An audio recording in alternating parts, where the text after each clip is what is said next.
నిన్న దిల్ రాజు ఇదే విషయంలో కిమ్స్ ఆసుపత్రికి పోయిండు. సంధ్యా థియేటర్ పరిణామాలకు త్వరలోనే ముగింపు పలుకుతాం. రేవతి భర్తకు సినీ పరిశ్రమలో ఉద్యోగం ఇస్తా టీఎఫ్డీసీ చైర్మన్ దిల్ రాజు. సంధ్యా థియేటర్ వద్ద జరిగిన తొక్కిసలాటలో రేవతి అనే మహిళ మరణించడం, ఆమె కుమారుడు శ్రీతేజ్ ఆసుపత్రి పాలు కావడం దురదృష్టకరం. ఘటన అనంతరం జరిగిన పరిణామాలపైన ముఖ్యమంత్రి రేవంత్ రెడ్డిని టాలీవుడ్ పెద్దలతో సహా కలిసి త్వరలోనే ముగింపు పలుకుతాం. ఎలాంటి సమస్యలు రాకుండా చూసే బాధ్యత నాది అని Telangana film development corporation chairman నిర్మాత దిల్ రాజు పేర్కొన్నారు. అందరు కలిసి నేను పంపిరు, ఏం లేదు, అందులో ఇన్న తెలంగాణ వాడు ఆయన కాబట్టి అందరు కలిసి నన్ను పెట్టి నువ్వే జర చూడు ఏమైనా మొత్తం మీద పడుతున్నారు, ఆగమాగం అవుతట్టుంది పరిస్థితి, జర నువ్వే ఏదో ఒకటి చేసి ఈ వ్యవహారాన్ని సార్ట్అవుట్ చేయని చెప్పి ఉంటారు. ఆయన ఇక హాస్పిటల్కి పోయిండు. హాస్పిటల్ ఎట్లాగో మీడియా ఉంటుంది, మీడియాని ఫేస్ చేస్తూ మాట్లాడిండు. నేనేమంటున్నా అంటే ఇప్పుడు ఒక దిల్ రాజు, ఒక అల్లు అరవింద్, ఒక సురేష్ బాబు, ఒక 4-5 ఉన్నారు ఈ ఇండస్ట్రీలో. మీరు మీ సినిమాలు తప్ప చిన్న సినిమా పట్ల మీరేమైనా బాధ్యతగా ఉన్నారా? థియేటర్లో చిన్న సినిమాలు నడవడానికి ఏమైనా అవకాశం ఉందా? సమాజానికి ఉపయోగపడే సినిమాలు కానీ చిన్న సినిమాలను కానీ వాటికి ఏమైనా ప్రోత్సాహకాలు అందించడానికి ఏమైనా మీ ఫిలిం డెవలప్మెంట్ కార్పొరేషన్ ఇంకోటి ఉపయోగపడుతున్నాయా? గత చిత్రపురి కాలనీలో 3,000 కోట్ల అవినీతి జరిగింది. మొత్తం ఎన్ఆర్ఐలకి, అడ్వకేట్లకి, పోలీస్ ఆఫీసర్లకి అక్కడున్న ఫ్లాట్లు మొత్తం తెగనమ్మేసారు. తెలంగాణ వాళ్ళకి ఏమైనా అందులో అవకాశం ఉందా? లేదే. తెలంగాణ వాళ్ళని వదిలేయండి, ఆంధ్రాకు సంబంధించిన కళాకారులకు కూడా చిన్న చిన్న కళాకారులకు అసలు లేదు కదా అందులో ఎంట్రీ. ఏనాడని ఈ సినిమా ఇండస్ట్రీ వాళ్ళు మాట్లాడిర్రా? మేము దాదాపు ఒక 7-8 వీడియోలు చేసినాం దాని మీద. అది మామూలు అవినీతి కాదు, 3,000 కోట్ల అవినీతి అది.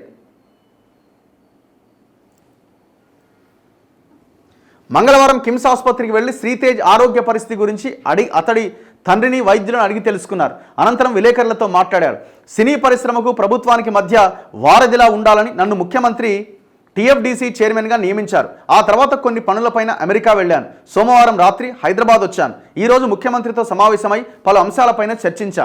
రేవతి భర్త భాస్కర్కి జీవనోపాధి కల్పించాలి అని నిర్ణయించుకున్నా. సినీ పరిశ్రమలో ఉద్యోగం కల్పిస్తా.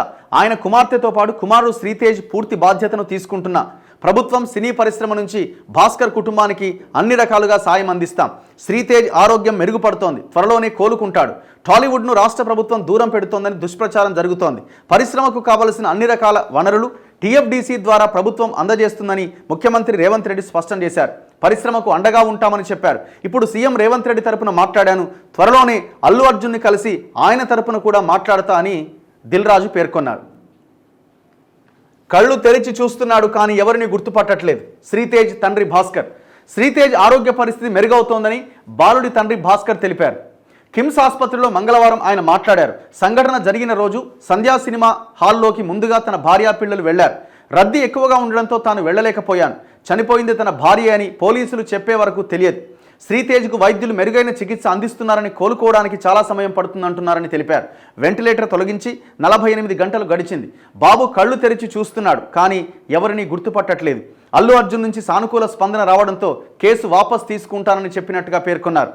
శ్రీతేజ్ పరిస్థితి నిలకడగా ఉందని కిమ్స్ వైద్యులు మంగళవారం తెలిపారు. స్వయంగా శ్వాస తీసుకుంటున్నాడు. కళ్ళు తెరిచి చూస్తున్నా బంధువులను గుర్తించట్లేదు.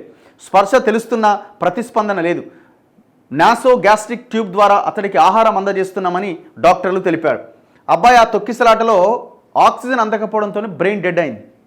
సో నెమ్మదిగా రికవరీ అవుతున్నాడు. బట్ ఆ బ్రెయిన్ డెడ్ అయి ఆ కోలుకుంటున్న క్రమంలో ఇంకా చూస్తున్నాడు కానీ ఎవరిని గుర్తుపట్టట్లేదట. ఇక్కడ పాయింట్ ఏంటంటే కేసు వాపస్ తీసుకుంటా అని అంటే కేసు అయిపోద్దా? అయిపోదు. చనిపోయింది, ఒక ప్రాణం పోయింది అక్కడ. ఆ ప్రాణం పోయిన దానికి భర్త అయినా సరే, కుమారుడైనా సరే మేము కేసు వాపస్ తీసుకుంటామంటే కుదరదడా. ఎందుకంటే ఆ పోయిన ప్రాణము ఆమె ప్రాణం, అది ఎవరైనా కావచ్చు.